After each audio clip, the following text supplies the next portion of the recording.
Hey everyone, this is Senor Stationery again, and today's review is gonna be on the Lamy Vivo ballpoint. Thank you, Mr. Legoman. Okay, so this is a pen made by Lamy. It has currently been discontinued. This pen was introduced in 2004.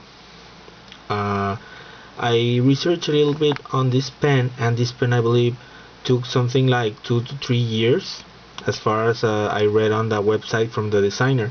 This was designed by Konstantin Grcic, which is a fairly known designer who has made several objects, and he collaborated with Lamy with this pen.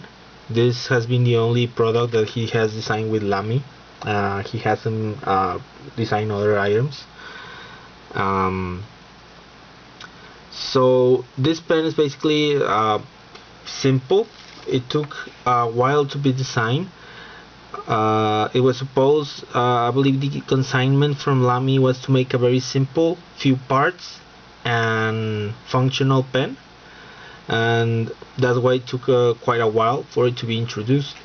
This is, as I said, this is a ballpoint. This item was available as a ballpoint or as a 0.7 pencil, mechanical pencil. This is a, as you can notice from the barrel, fully cylindrical. This is stainless steel, and it has some plastic accents, the end tip, the clip, as well as the mechanism, which works as a squish mechanism. Doesn't make any noise, it's very much squishy.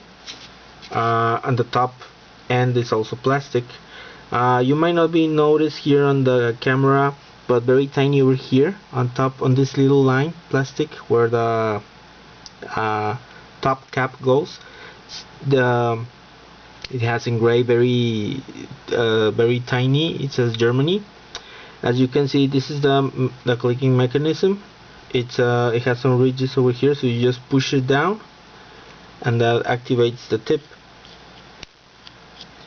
And as you might notice over here, this is the clip. This is actually very tiny, and it has a little bump.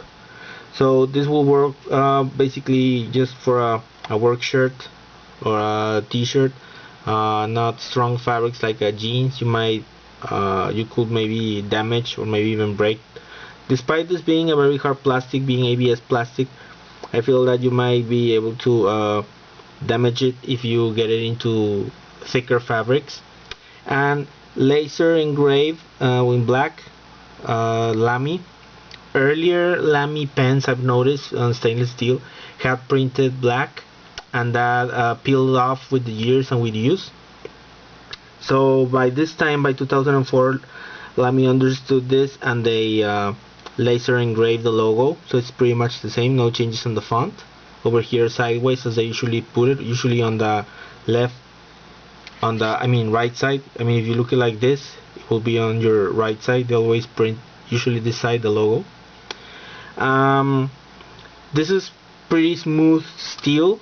There's no grooves, no anything. So you basically, your gripping is basically just pure steel, which could be a problem if you sweat a lot, or with the weather, maybe you could get a little bit slippery, so that does not help. The effect and the simplicity is pretty nice. It's a nice, elegant statement. I do get that early 2000s vibe of it, when a lot of metal items was popular with a little splash of color. In this case, this is a light blue, or as they used to call it, the azure tone. And how do you change the refill? Basically, you have here on the end tip, you have some grooves, so you twist on these to change the refill. Actually, I'm using a Monteverde refill, blue ink. These are pretty good. I do recommend them. They have very smooth writing, maybe even better than Lamy. I personally like them better than the Lamy refills, because lately I've noticed that Lamy refills are a hit or miss. You might be able to get a very smooth writing, you might be able to get a kind of dried up, so you just kind of never know. And the Monteverde, at least for me, they work pretty well. And as you can see, this is that refill was the M16 size, as in the traditional, basically large size refill. And as I said, this this pen also used to come in a pencil. The pencil is pretty much similar, except here on the top it has printed a 7, as in a 0.7 lead size. It also has a squishy clip like this one, where you get the metal sleeve and you will get the lead. And then you can fully retract the sleeve so you don't puncture your clothes. But the bad thing about the pencil, for what I've read, is that it does not have an eraser, so that's not like you feel like you missed something. So this is a nice pen. I mean, I think this was a nice product, mostly I guess for as a corporate gift. Maybe have laser engrave a name or a logo. So that's what pretty much how they sold it for a long time. As I said, it was introduced in 2004, and I believe it was phased out sometime around 2014 or around there. They usually leave items around for 10 years to maybe even 15 or 20. If you go further than that, then that was probably a successful item from Lamy.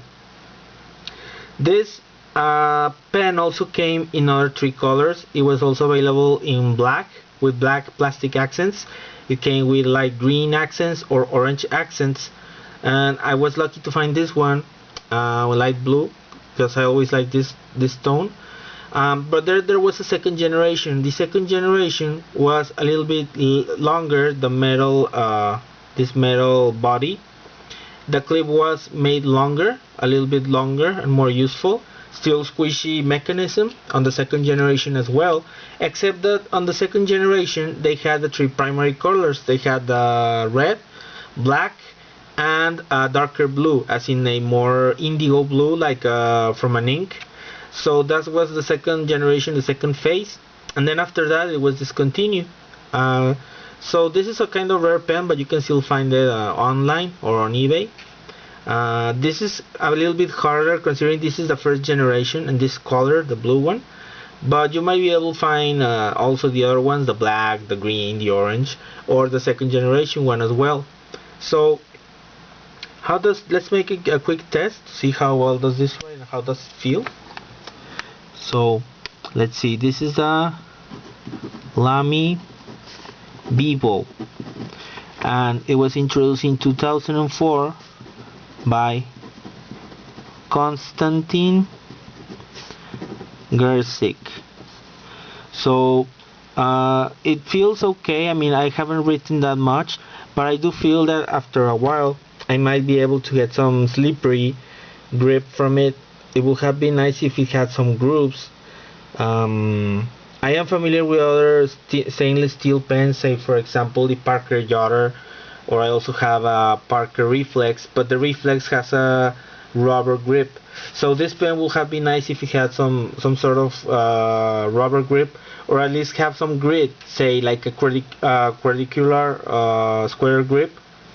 So that way it will have been nicer. It will still be tasteful and stylish, but you get the grip from the lines or the grooves. It will have helped a lot this stainless barrel if it had some grooves or lines, and then it will have been perfected, in my humble opinion. But otherwise, as a simple pen and like a quick pen for small notes and still tasteful in your desk, yes, it's pretty nice. It uses the regular big, sorry. I have a lot of stuff on my mind, sorry. As a Lamy refill, it's okay, and the good thing is that there are other comparable refills. As I say, I am using the Monteverde, and I personally really like the Monteverde. So it's a nice pen. It's a very like early 2000s model. You can still might be able to find it. Tasteful, simple, and works for its purpose. Again, this was designed by Konstantin Grcic, and well, let's stay tuned for more Lamy items. Let's see how they compare on further, as they have not introduced that many models. But it's always nice to see their statements, as Lamy is one of those brands who like to go bold on their styles and kind of be risky. Sometimes they're a hit, sometimes they're a miss. But like this one, it's an interesting statement. I mean, you can get a great feel of, from the time it was released, that it was a very interesting model. So thanks for looking, and please remember to subscribe for more interesting